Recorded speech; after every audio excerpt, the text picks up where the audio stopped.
The chair recognizes Mr. Goldman from New York. Thank you very much, Mr. Chairman, and thank you, Ms. Dixon, for being here with us today. I'm from New York. New York State experienced its first COVID-19 case on March 1st, 2020, and I actually got COVID myself on March 10th, very early on. New York was at the epicenter of the pandemic at the beginning, and more than 78,000 New Yorkers have died as a result of COVID. As families in New York endured record unemployment throughout the pandemic, the unemployment insurance system became a lifeline to nearly 5 million New Yorkers. In my district, organizations like the Chinese American Planning Council connected at least 740 households with unemployment insurance, nearly 2,000 families with housing assistance, and more than 1,300 people who were excluded from federal relief programs got aid through New York City's innovative Immigrant Emergency Relief Program. And that's just one outstanding organization of many. When COVID surged and 22 million people lost their job, it fell to our unemployment insurance system to take on the immense volume of new claims. New York's Department of Labor distributed more than $105 billion, which is the equivalent of 50 years' worth of benefits in the 2 years from the start of the pandemic.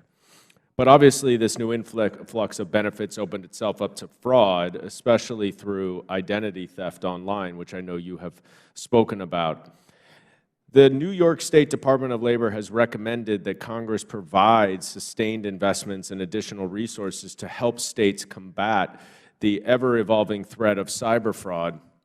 And Ms. Dixon, I'm curious what you think Congress should do to assist states, separate from the sort of federal baseline that you talked about.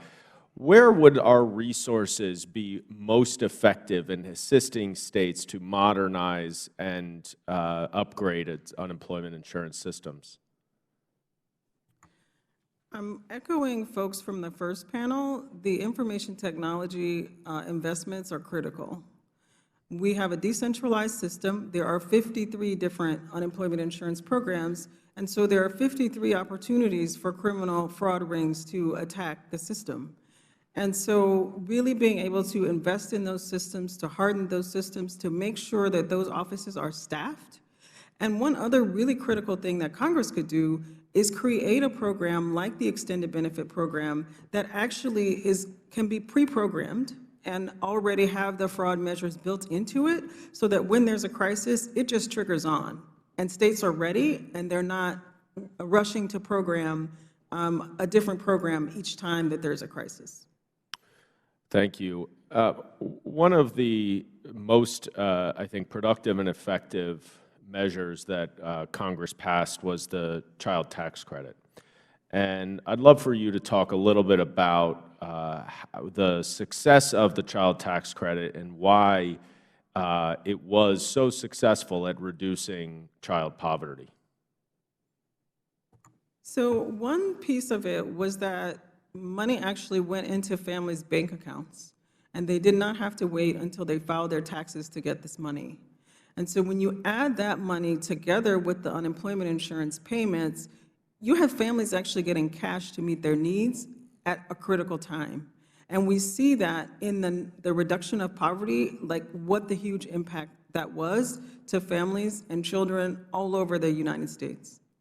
And you're drawing a distinction between the earned income tax credit, which comes when you're paying your taxes, as opposed to cash in direct deposited or sent to you by check, in that moment. Is that what you're saying? No, so the child tax credit is also generally not paid on a monthly basis the way it was in this instance.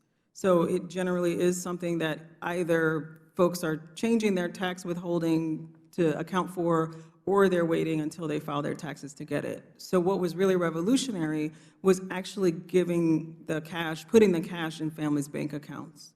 And in my final seconds, can you talk especially about how important that child tax credit was to underserved communities and people of color in particular? Well, we know that those families are the ones who are hit the hardest in this pandemic, but they're also sort of chronically hit the hardest because they're in the lowest paying jobs.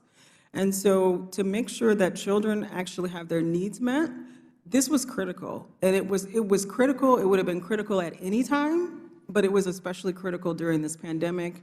And it would be great if Congress could figure out how to reinstate it, because the impact was just phenomenal for families. Thank you, and I yield back.